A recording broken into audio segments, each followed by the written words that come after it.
Greetings, everybody. I am the Starving Martian. This is Collecting the Collective, where we take a look at everything Borg related and determine if it should be assimilated into your collection or if it should be resisted, although we know how futile that can be. Alright, so it's been a while since I've done one of these, so if you guys have missed any of my other Borg reviews, just click on the name, Starving Martian. You'll find my playlists, including Collecting the Collective, and you'll see some other Borgs. But today we're concentrating on this guy here, and this guy is Hugh. No, not you, Hugh. This is Hugh Borg, one of the few Borgs to be given a name instead of a designation. And he comes from the Star Trek Star Trek The Next Generation episode, I, Borg. And this particular action figure, of course, put out by Playmates Toys as part of their Next Gen toy line. And very much like most of the other Borgs we've taken a look from, we're in that same toy line. And this guy's pretty cool. I do like him. He looks pretty much like the actor who portrayed him. He's identifiable as Hugh. Just quick catch you up if you don't know. In the episode I, Borg, the Enterprise rescues a Borg from a crashed ship who's disconnected from the collective. Sorry, and starts to become an individual.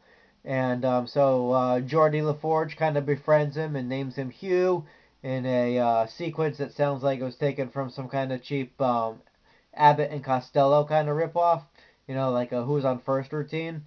It's Hugh, Hugh. Oh, we'll call him Hugh. Anyway, it really wasn't that funny. But the episode's pretty good. It's got this excellent scene towards the end where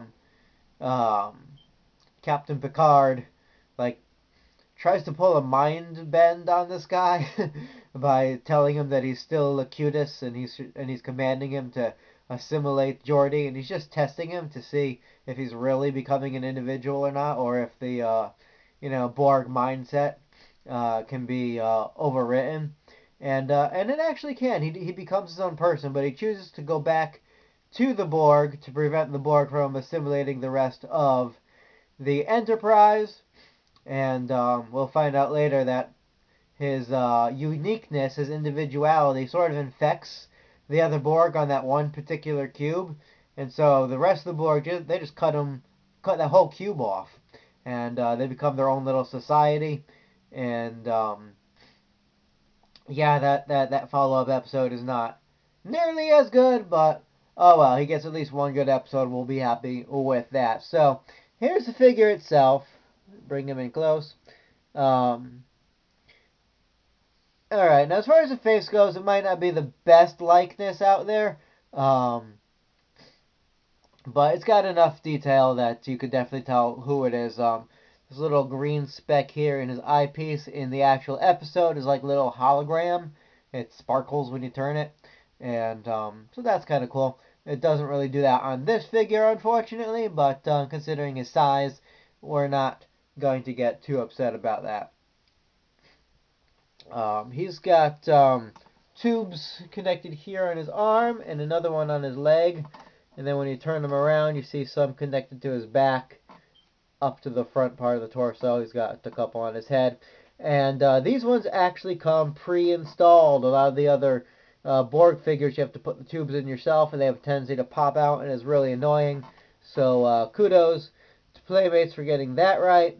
He's got two hands, which is unusual for a Borg. He's got one flesh hand here, one robotic hand. And I've read somewhere that if you see a Borg with a robotic hand like this, that these Borg are part of the, more or less the engineering department of the Borg cube that they're stationed on.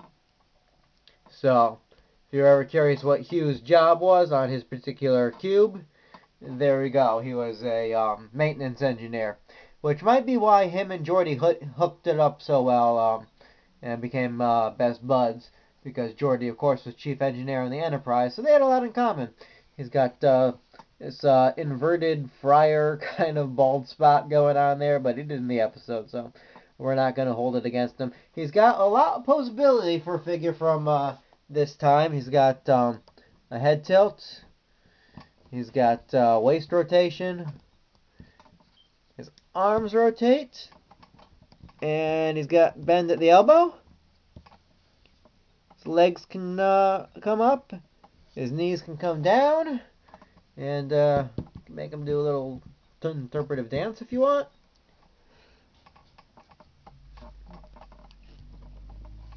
And he stands rather easily, although if for whatever reason you have a hard time standing him, he comes with his official Borg platform here. Says Hugh Borg on there, so you know which one's which, and also so you don't confuse them like for Hugh Jackman or something. And to use the stand, you just choose either one of these feet and plug it in, plug it in. There we go. Boom. And now you can stand up quite easily. As far as other accessories go, he comes with some pretty standard Borg accessories. I'll show you what I mean by pretty standard. He comes with his Borg communicator, which just about every single Borg figure ever created comes with one of these, and I've never figured out why, because Borg don't need communicators. They communicate through the collective. They've got personal Wi-Fi. I don't understand this. But the nice thing about Hugh here is he is one of the few Borg figures that can actually hold his own communicator. Not that he ever did in the episode, but there you go. He also comes with a alternate arm. A lot of these Borgs you could snap off one of their arms and replace them. So if you get a lot of Borgs, you have a lot of alternate arm pieces. So this is alternate arm. The arms are really a pain, by the way, to put on and off, so I never do. But you could put this on. This little bit here rotates. And to me, it looks a little bit like a metal detector. Like he was going to go down to the beach and look for treasure. Of course, a metal detector is the absolute stupidest thing to put on a Borg, because he would just set it off by himself all the time. But yeah, here's another one cast in black. Exact same thing. This came with the Borg Queen, so nothing new there. He also comes with this little data pad, I suppose is what it is. Although if you just hold it like this, it looks more like a little lunch tray. Borg Recreational Center. Again, he can actually hold his data pad, which is rare for a Borg figure. And the data pad, again, is nothing new. Check it out. This one came with another Borg, so none of his accessories are particularly unique or exciting, but the figure itself is quite good. It's also distinctive because a lot of the Borg are just repaints of the first Borg figure, this guy here. And so it's good to have just, I know the Borg are about conformity, but enough is enough already. We need some fresh blood. So it's good to have a unique looking Borg. So here he is next to standard Borgy McBorg. Here he is next to a simulated 7 of 9. Those Borg ladies be tall. And here he is next to his ever-loving Borg Queen. And I wasn't kidding. The Borg ladies are much taller than the gentlemen for some reason.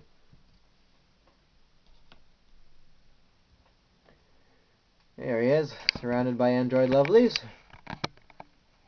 Aren't you all jealous? Of course, these two come from a later line in the series, and I think they were just making them slightly bigger at that point. But they still go well together. They still scale alright. Of course, he does scale better with this guy being from the same exact toy line. And there you have it. That's Hugh Borg from the episode I, Borg from Playmates. Now, I got this guy at a thrift shop. He came in a little baggie with all his accessories, which was pretty cool. But that means I don't have the back of the package to read you any info about him, so I had to just kind of go off of memory here this time, guys. But I'm pretty sure I was more or less accurate. Correct me in the comments if need be. So, I think certain Hugh Borg figures might have actually come with a Borg Pog or bottle cap in the package, which is kind of cool. I'm sad to miss out on that, but you know, that's how you could tell this was a 90s toy. Only 90s toys would come with a free Pog. But I think there was a Locutus possibly that comes with one too. I'm not positive on that. But anywho, this has been the Starving Martian with Hugh Borg. Hope you guys enjoyed. We'll catch up with you next week with yet another review. But until then, as I always say, keep watching the skies, and we'll see you then. Bye.